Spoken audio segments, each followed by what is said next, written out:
Boa noite. Aqui quem vos fala é Dr. Beco e apresentando o seminário de hoje é a nossa aluna Rafaela Cristi Correia.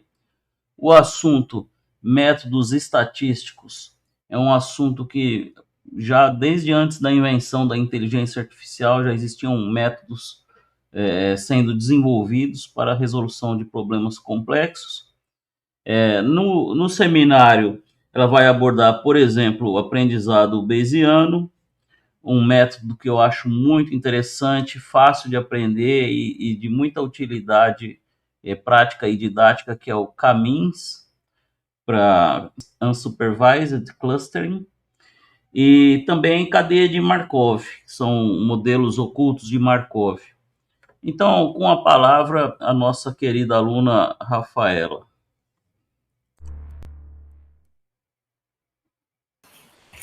Boa noite. Hoje eu vou fazer a apresentação sobre métodos estatísticos no ramo da inteligência artificial. Sou estudante da Universidade Politécnica de Pernambuco. Estamos em março de 2021, Recife. Meu nome é Rafaela Cristi Correia. Bom, com a prevalência da incerteza de ambientes reais, no mundo real, os agentes podem lidar com elas usando métodos de probabilidade e teoria de decisão.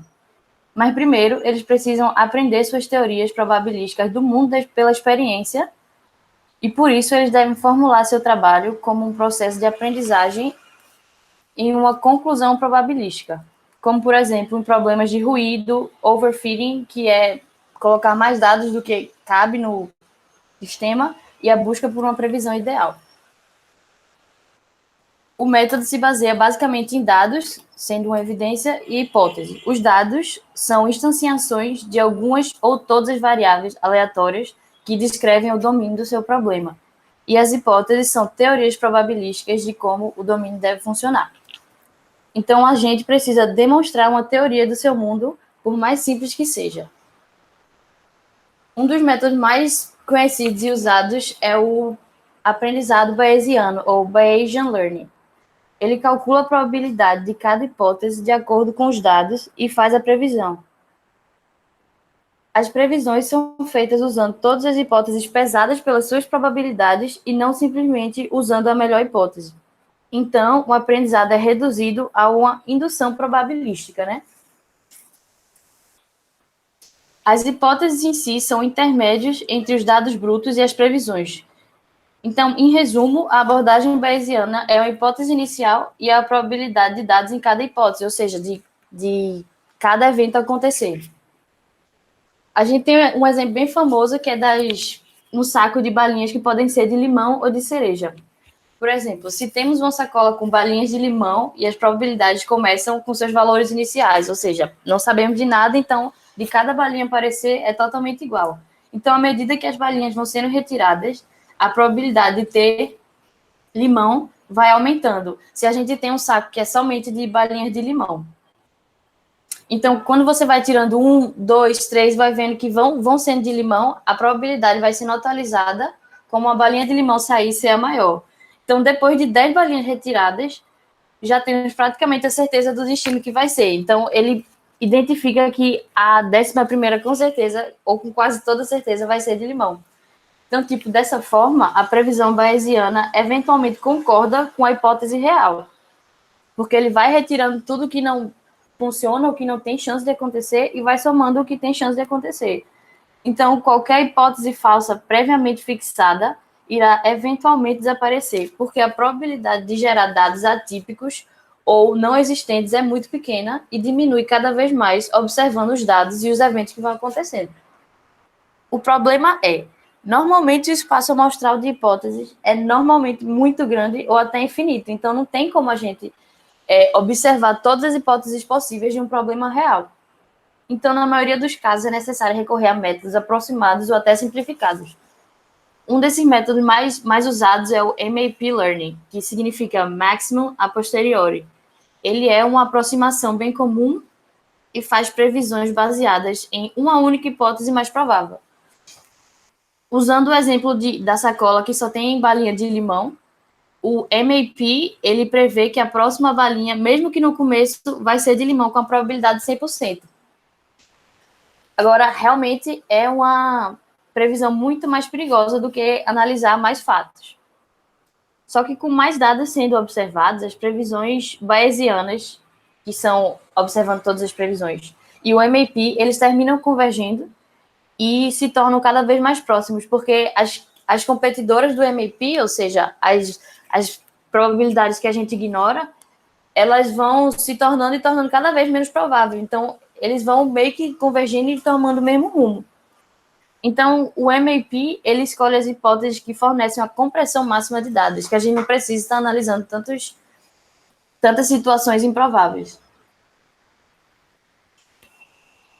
A gente tem dois tipos de aprendizado. Pode ser com dados completos ou com dados escondidos. A aprendizado de dados completos é quando cada dado contém valores para cada variável declarada no modelo de probabilidade que está sendo analisado.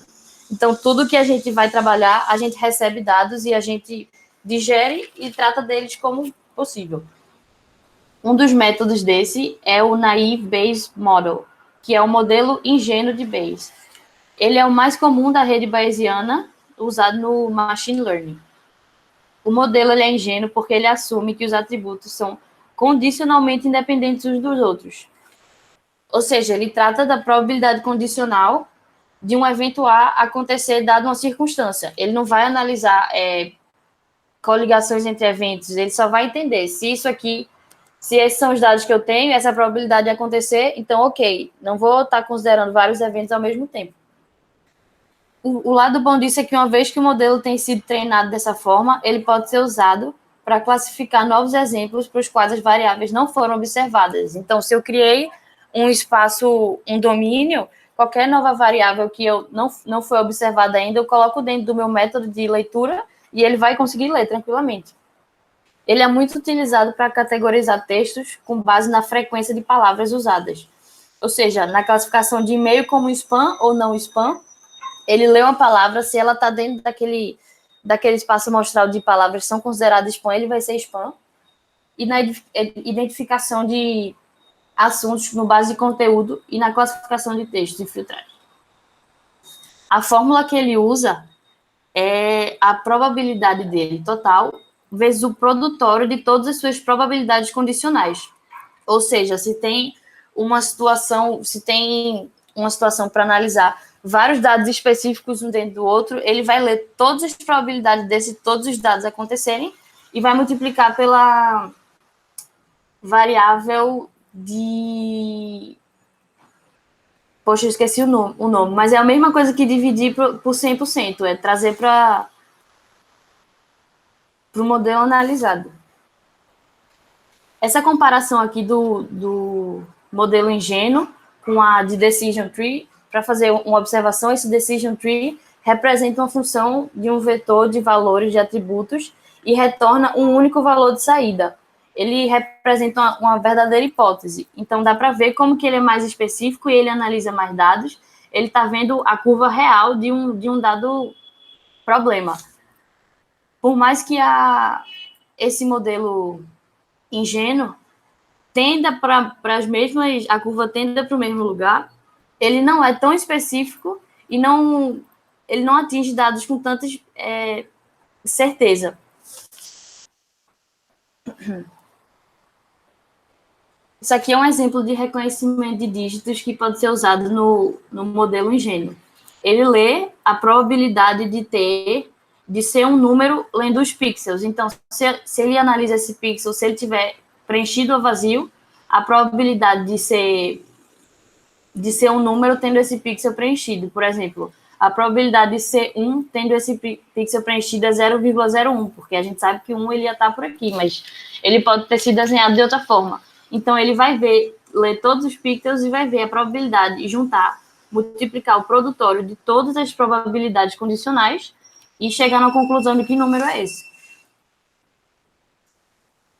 O outro exemplo é de aprendizagem com variáveis ocultas, que é o que realmente representa o mundo real, né? Porque muitos problemas têm variáveis ocultas que também são chamadas de variáveis latentes. A gente tem essa imagem aqui que a gente representa uma variável oculta que seria uma doença de coração, que a gente usa como o mediador de uma situação que a gente não sabe o tanto de influência que cada dado processado vai ter nas suas respostas. Então, a gente vê esse sistema aqui, a gente vê como que cada dado está influenciando nos outros, a probabilidade que a gente vai ter que identificar é muito grande, a gente vai ter que identificar muitas coisas. Então, a gente coloca um mediador, uma variável escondida, oculta, coloca um mediador para interpretar e poder dar apenas uma única solução. Então, a remoção da variável oculta produz toda essa rede em B. Sem ela, todas as outras variáveis são condicionalmente dependentes entre si, e dessa forma as variáveis ocultas podem reduzir drasticamente o número de parâmetros necessários para especificar uma rede bayesiana, que por sua vez pode reduzir drasticamente a quantidade de dados necessária para aprender os parâmetros. Um algoritmo muito utilizado para colocar essas variáveis, leitura de variáveis ocultas, é o algoritmo AM. Então, por mais importante que sejam, as variáveis escondidas complicam o problema de aprendizagem, porque não é óbvio como que a gente vai aprender a distribuição condicional de cada variável. A gente não sabe o tanto que o smoking, fumar, vai influenciar no heart disease, a gente não sabe o tanto que a dieta ou cada variável de parâmetro vai influenciar e o tanto que o peso de cada saída também. Então, a gente precisa de métodos para poder deduzir ou induzir essas variáveis. E o método é chamado de algoritmos EM. Tem vários exemplos. Esse algoritmo, ele funciona, ele induz uma variável e toma ela como verdade, e eventualmente ela vai sendo substituída com valores que a gente vai recebendo e reposicionando. Um dos exemplos desse algoritmo é o Unsupervised Clustering, que é o agrupamento não supervisionado. É um problema de discernir categorias para uma coleção de objetos.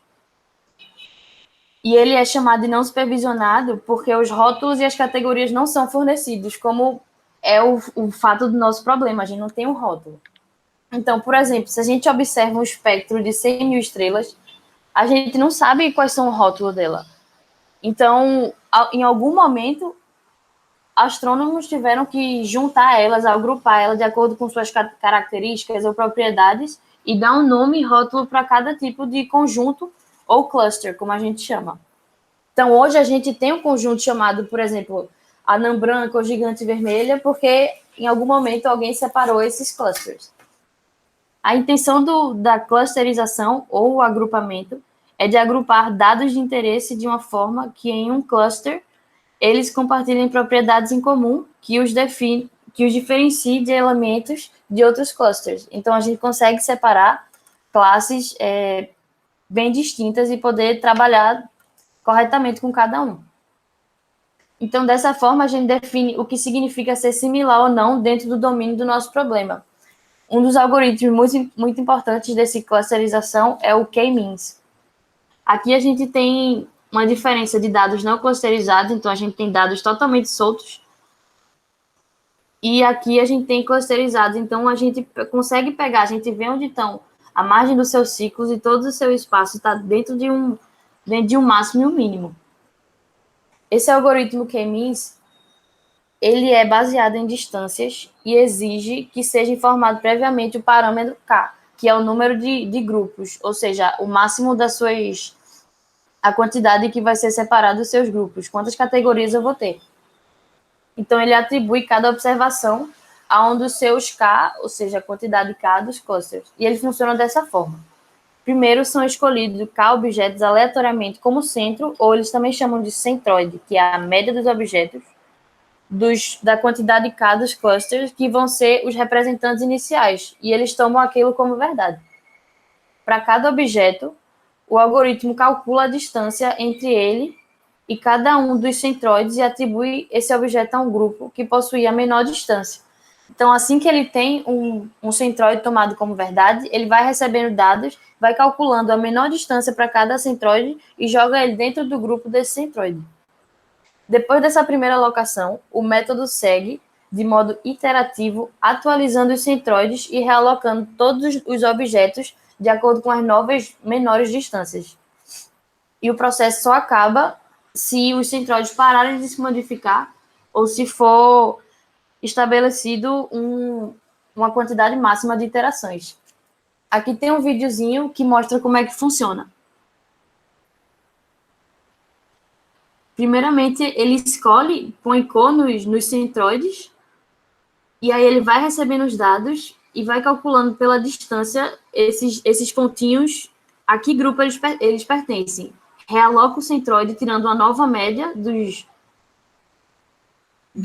objetos e vai realocando os valores. Tanto é que esse aqui, a maioria desses aqui eram amarelos e agora estão virando azuis. Vai realocando toda vez os centroides e vai tirando as novas distâncias e descobrindo a que grupo esses dados pertencem. Isso vai acontecendo iterativamente até que eles parem de se mover ou no limite máximo. Nesse caso, eles vão parar de se mover, eles vão chegar a um centro comum e vão parar. Então, eles param, ele descansa diante de uma convergência. Ele tem um bom desempenho quando os grupos são densos, compactos e bem separados uns dos outros, que são, como esse exemplo aqui, eles estão bem separados e são densos e estão muito bem definidos. E, além disso tudo, o algoritmo ele é rápido, fácil de entendimento e de implementação.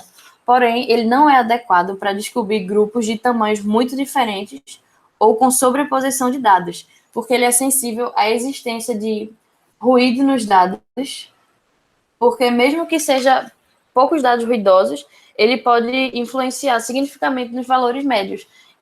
Como a gente sabe que cada dadozinho desse influencia na média do centroide. Então, se tiver um dadozinho ruidoso, esse aqui tranquilamente, se tivesse alguma convergência, valores errados, eles poderiam terminar entrando em outros grupos, ou se ele tivesse muito espalhado ou grupos maiores, eles poderiam estar misturando e entrando em centroides diferentes do que a gente está desejando no momento.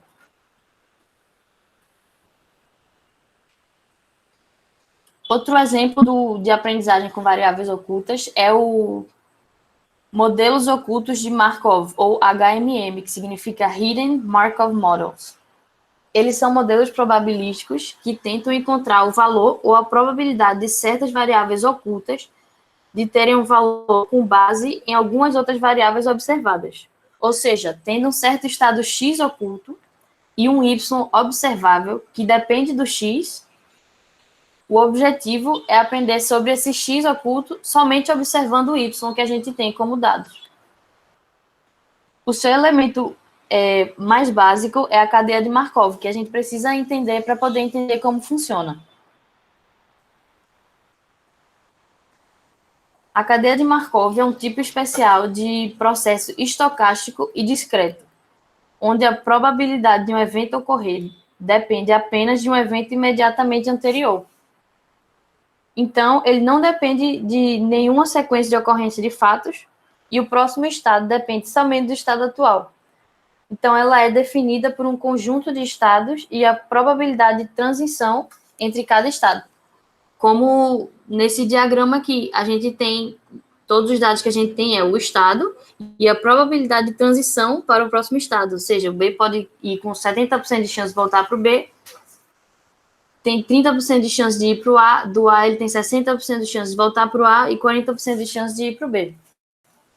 Essa probabilidade de transição, ela geralmente é representada nessa forma de matriz. Depois que essa matriz é formada, a gente cria um diagrama para poder entender isso mais graficamente.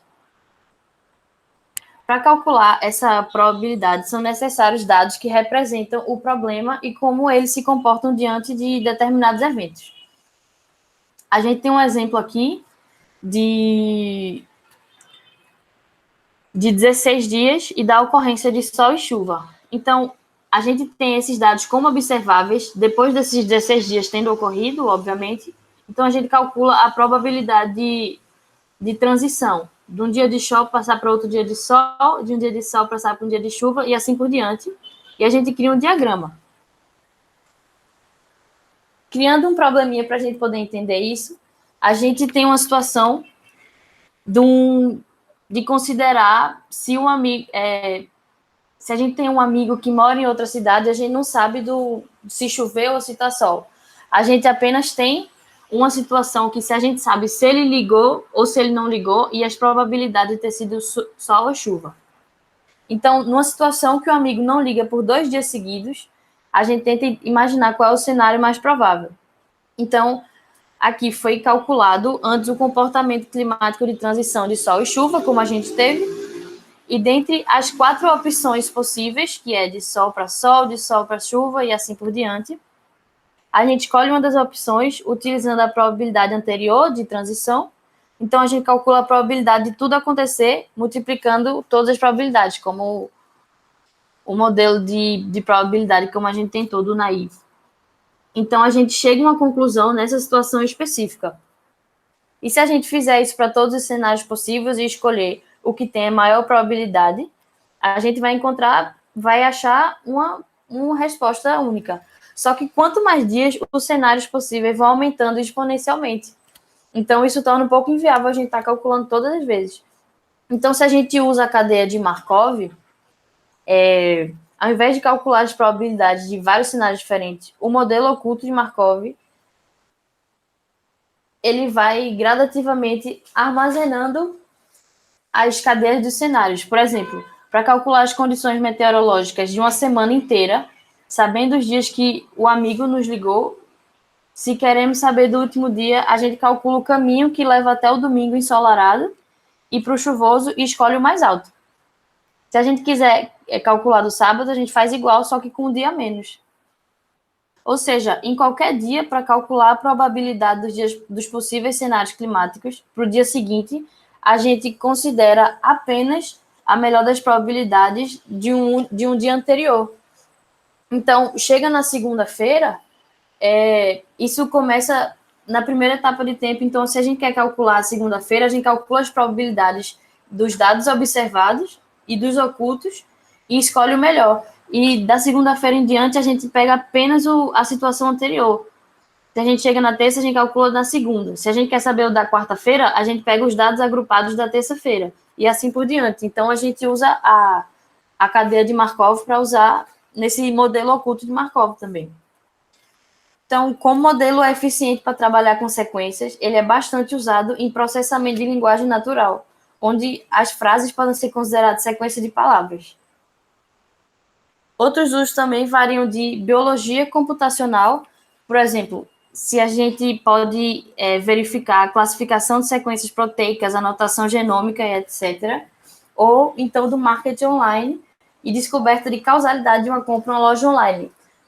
Como a gente vê direto, como outros usuários também compram. Se você gosta de comprar uma certa bolsa, outros usuários também compram aquela bota. Então, eles empurram aquela bota para você, porque ele não sabe que você gosta, mas ele deduz que outras pessoas que compram a bolsa, que é o nosso dado observável, gostariam de comprar aquela bota também.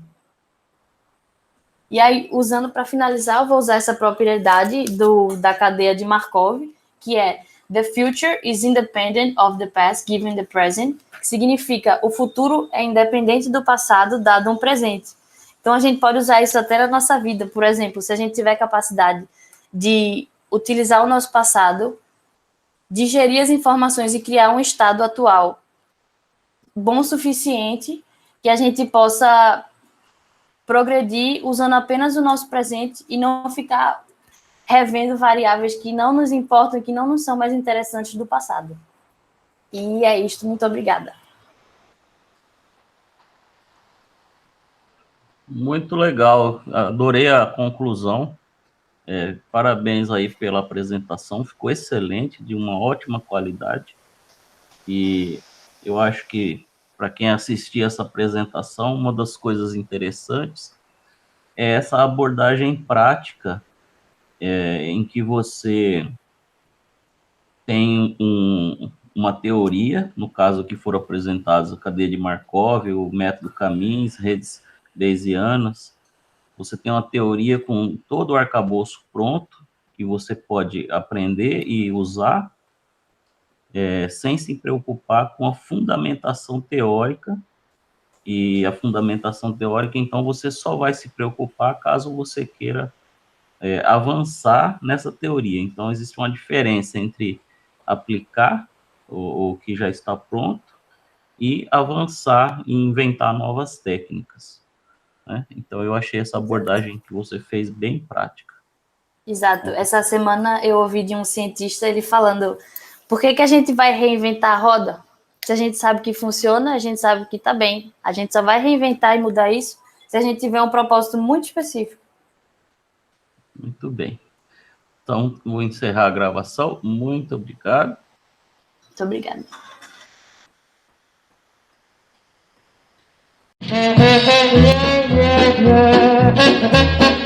Yeah.